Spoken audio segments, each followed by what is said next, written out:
In this video, we are going to examine what would happen if mini black holes could be created in the lab. Creating mini black holes in the laboratory is currently a theoretical concept, and there is no proven method for doing so. Some theories propose that mini black holes could be created by colliding high-energy particles at incredibly high speeds, such as those produced by particle accelerators like the Large Hadron Collider. These collisions would cause the particles to have enough energy to create a small region of extremely high density and gravity, which could potentially lead to the formation of a mini black hole. Before we delve more deeply into the mystery, let us first look at what a black hole truly is. A black hole is the most dense object in the universe and is defined by the points inside the event horizon, or the point of no escape. Everything that passes inside the event horizon can still receive information from the outer world. However, it can't send signals to the world outside the event horizon. Inside the event horizon, gravity becomes strong enough that it traps even light itself. According to classical physics, there is no known physical mechanism that can prevent a strong enough gravitational field from compressing matter into a singularity. Of course, this could signify that our current theories need to be modified in order to prevent such a singularity with infinite densities. Neutron stars and white dwarfs are the massive cores of dead stars. However, if the mass of the stellar core is large enough, a black hole is formed. The matter inside a neutron star is so dense that electrons are squeezed into the atomic nuclei, resulting in a state of matter known as degenerate matter. This means that the electrons in a neutron star are so densely packed that they can no longer participate in chemical reactions, and their distribution is determined by the Pauli exclusion principle. The result is a matter that is extremely dense and composed mostly of neutrons, hence the name neutron star. In neutron stars, electrons and protons combine to form neutrons due to the extremely high densities and gravitational forces present. This process is called neutronization. As a result, the electrons are no longer free particles but are instead combined with the protons in the atomic nuclei, forming neutrons. The formation of neutrons makes the neutron star extremely dense, with the entire star made up of densely packed neutrons. The matter inside a white dwarf is also in a state of degenerate matter, but the electrons are not as densely packed as in neutron stars. The matter in a white dwarf is mostly composed of helium and carbon, and is held up against further gravitational collapse by the pressure generated by the degenerate electrons. These physical mechanisms of defense against gravitational collapse do not suffice, though, to hold a more massive stellar core from collapsing into a black hole. Particles can pop into existence in the vacuum of space-time near a black hole. If one of these particles has enough energy to escape the gravitational pull of the black hole, it will do so, carrying energy away from the black hole and causing it to lose mass. This process is known as Hawking radiation, and it was first proposed by physicist Stephen Hawking in 1974. To understand the mathematics behind this process, it is helpful to consider the concept of virtual particles. In quantum mechanics, virtual particles are particles that appear spontaneously in the vacuum of space-time, but then disappear again just as quickly. These virtual particles can become real particles if they have enough energy, which can be calculated using the uncertainty principle of quantum mechanics. In the case of a black hole, the uncertainty principle predicts that virtual particles can appear just outside the event horizon, the point of no return around a black hole. One of these virtual particles can be converted into a real particle that carries away energy and decreases the mass of the black hole. This process continues until the black hole reaches a certain size, at which point it is no longer able to produce Hawking radiation, and it effectively stops losing mass.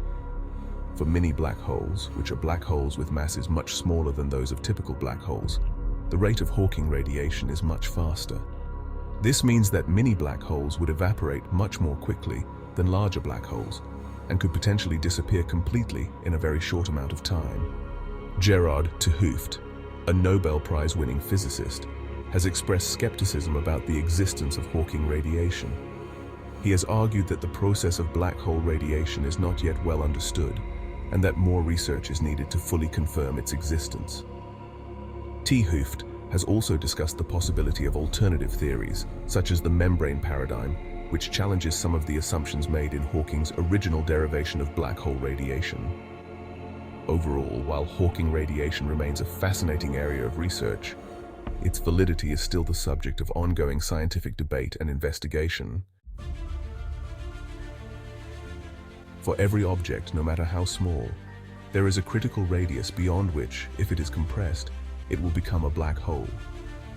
The so-called Schwarzschild Radius is the theoretical boundary around a massive object beyond which nothing, not even light, can escape its gravitational pull. The Schwarzschild radius of the Earth is approximately 9 millimeters. The Schwarzschild radius of the Sun is approximately 3 kilometers. Of course, there is no known force that can compress the Sun or the Earth to that point. However, this is not strictly true. If the Sun could collide with another massive star, it could form a black hole. However, if Hawking radiation does not exist, as many famous physicists believe, then what would be the implications? Could such a tiny black hole continue to grow until it has devoured the whole planet? The answer is positive. There is no known force that could stop such a black hole from first destroying the laboratory and then continuing to eat everything in its vicinity until it has grown to the mass of the Earth. However, if we were to run a computer simulation, what path would such a black hole follow?